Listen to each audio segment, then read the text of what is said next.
draw has not lessened since you were last here. If anything, it seems to have grown slightly.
Body betrays your degeneracy.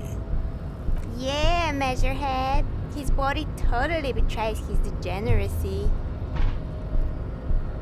Don't say anything. Size him up first. Are you admiring my morphophysiology?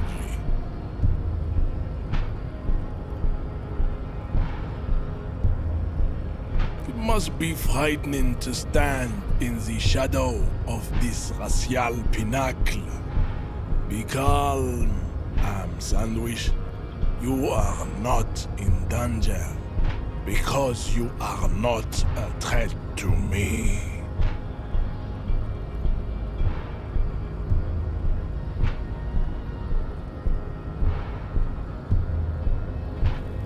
That is precisely the negligence that has led you to succumb to Al-Ghul.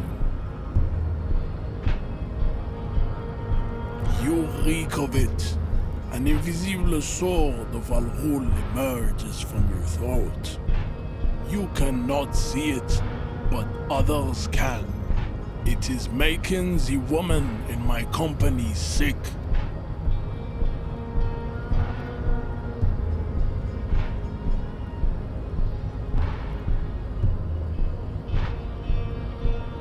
No, you don't. You need to get another drink. Occidental Haplogroup B4 is done giving orders around here. The influence of the Sandwich race is waning. Show him the hand still got it.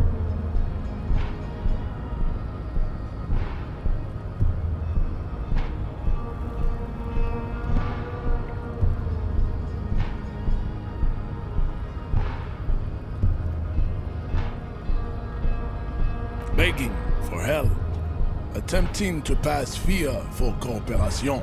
How far the Occidental Haplogroup has fallen. You were once a noble and powerful race.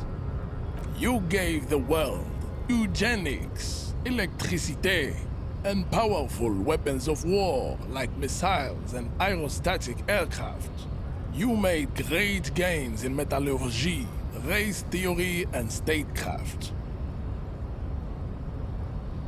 You dominated lesser cultures, like the deformed Hemians and the inexplicably potato-obsessed Kroikos. But now your ascent to the genetic summit has halted. You are obsessed with sadness and with frivolous pop culture. You will be superseded. Isn't that right, babe? It is, baby, yeah. You know it.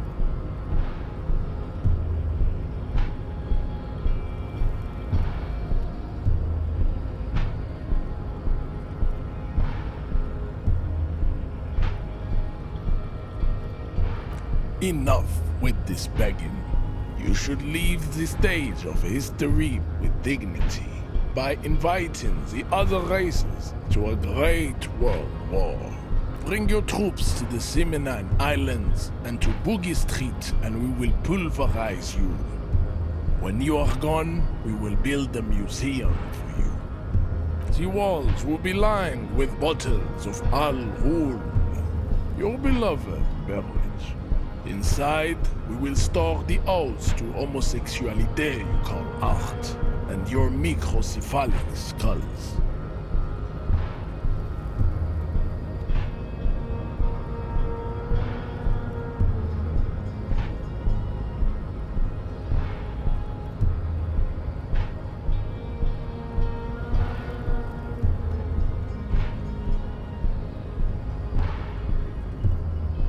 So it was. You surmounted the harbor wall in a display of athletic prowess to reach my superior, then had him give me an order. I salute your cunning, and I will remove the body from the tree with my bare hands. You're so noble, Measurehead. But while I am gone, someone must stand guard on the bridge. That someone needs to be you. Both of you. That would mean you're openly showing the people that you're taking the Union's side.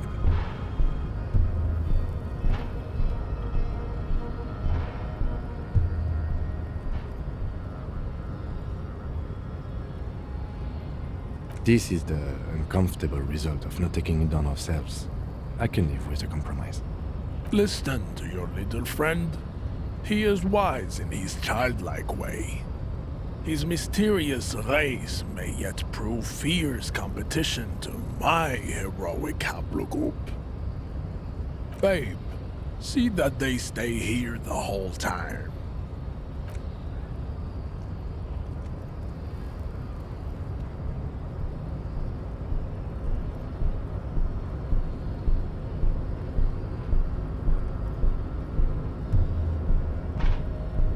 The woman's gaze follows Measurehead as he leaves. So, you guys are like cops or something?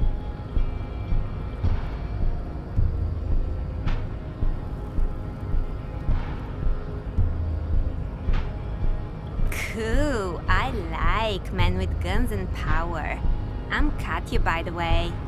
You hear that? That sound. He's breaking something.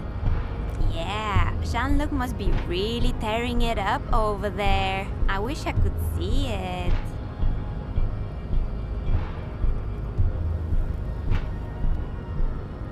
Look at you! RCM rent-a-cops! Guarding that bridge like Everott's lapdogs! Is this where it's at now? The RCM is for sale! And who are you? What is your business here? Why are your clothes 4 sizes too small for you?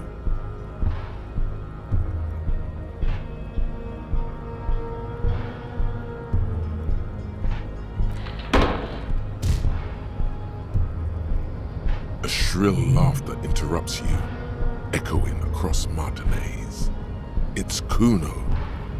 Then, the man turns to look behind him at the behemoth appearing around the corner, approaching him, walking past him.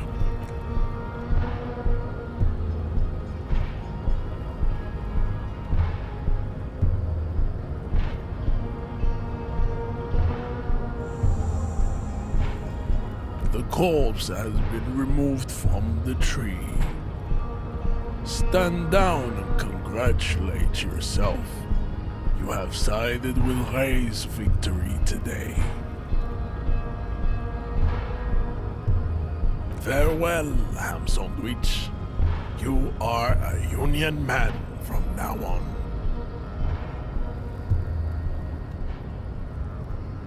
on. Don't be vulgar. White or not has got little to do with this. The race enigma runs much deeper than that. There must be some friction there. He's keeping it well hidden, however.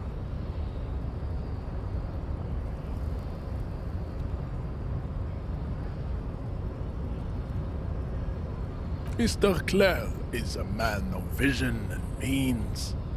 He has the will to confront international capital. Something your race, naivistic communists, never did.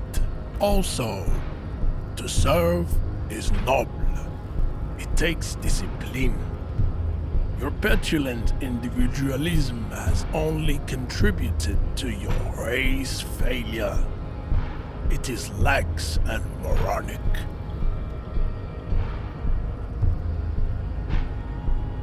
Jam. Individualism. You have gotten these ideas from degenerate youth culture, have you not? You have picked them up from rock and roll songs?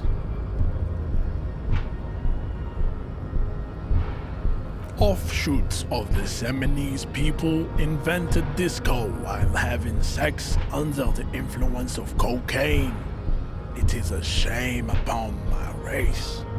But what is done is done.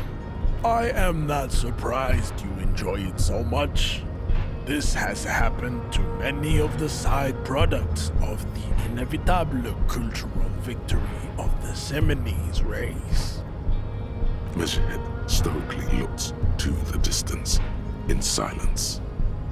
I don't think anything about this. We are wasting our time having this conversation. Your pedomorphic friend is right. You should leave here with your tail between your legs, contemplating race extinction. I am an immovable obstacle. He does not so much as glance at the object.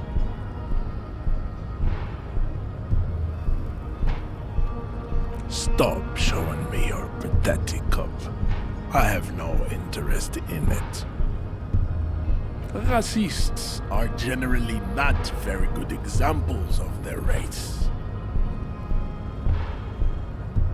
I am not like them.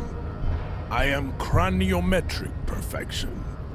I have taken the trouble to permanently draw a phrenologic grid on my skull and features. This should dispel any doubt. Your silence betrays your inferiority. You do not have a reply. You should enter a deep race slumber. Perhaps in 4,000 years there is need for a servile homunculus.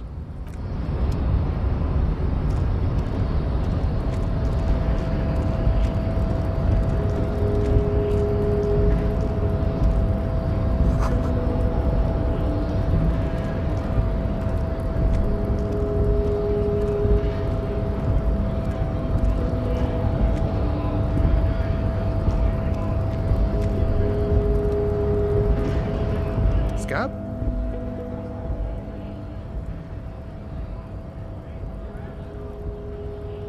A kind of a worm, content with mere survival. They come, they want to do our job for shittier pay, screwing over both themselves and us. Everybody loses.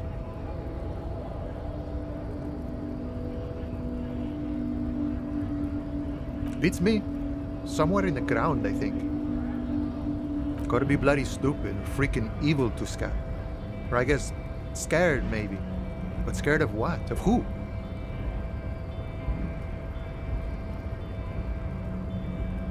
Personally, I'd rather beg than Scab. If the gentleman shouting on the street came begging, maybe they'd have gotten something.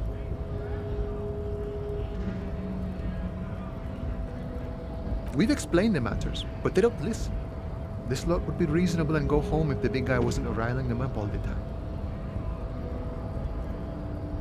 I was just messing with you. No one's ever seen a cop, Scab. Imagine, you cops going on a strike, but then another cop comes in and says, "Let us cop for less money." Speaking of, what brings the RCM here, to the Wild North? Come to see the strife? A key, huh? What door is this key supposed to open?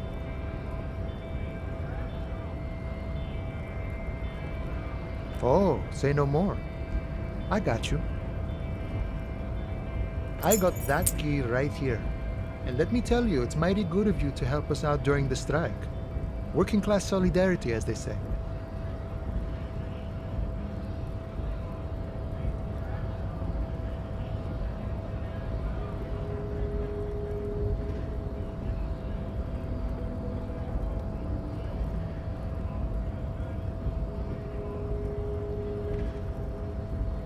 Oh, so the none of the above type are you?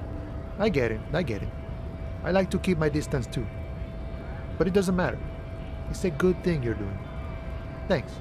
What you're looking for is a basement door behind the greenhouse. That's behind the whirling in rags. That's all I know. Our organization is what you call compartmentalized. Means we keep out of each other's business. Okay, but where did you get the key from? The janitor gave it to me. Nice fella. We talked about life and things that really, truly matter. None of this mess we're in. This jiving and juggling. What's it for? To feed our children, I guess.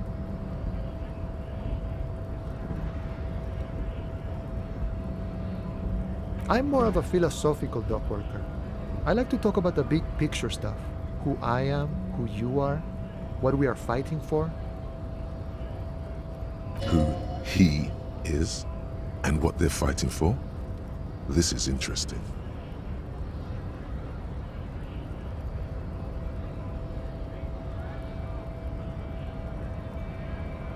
We're negotiating our share. Aye.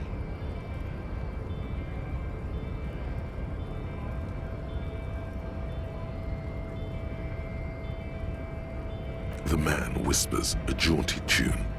A coastal breeze ruffles his hair.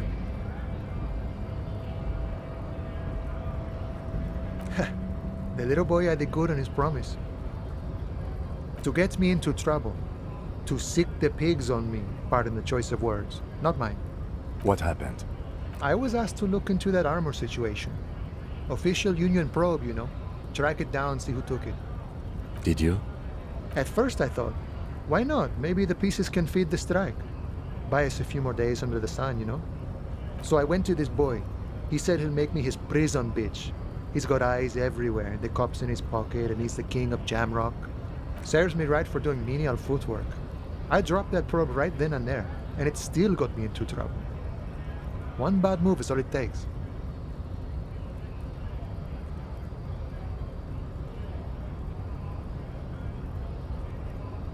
I learned that people don't want to talk to a drunk union man about some armor.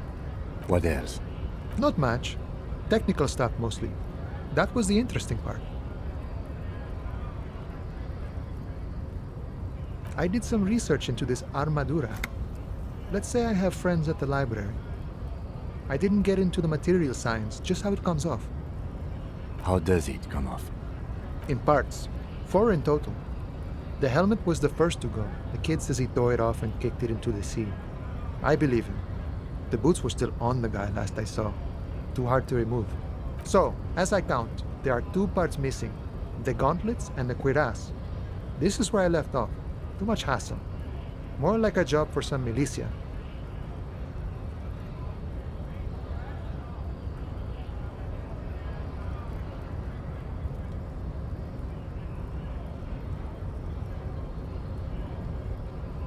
All of it? There are junior officers out there, eager to prove themselves. I would leave some for them, and I would leave the boots to processing, but okay. Let's find all of it. And Mesqui's epic then, all across Martinez. I hope it will be a real bonanza for you. It's a minor nuisance. It's all good. No problem. If you see that kid, thank him from Call Me Mañana. Thank him for showing me the way. He is sincerely grateful he is not tracking down pieces of armor right now. The mercenary, eh? Who could have killed him? That's indeed the question. Why even do such a thing?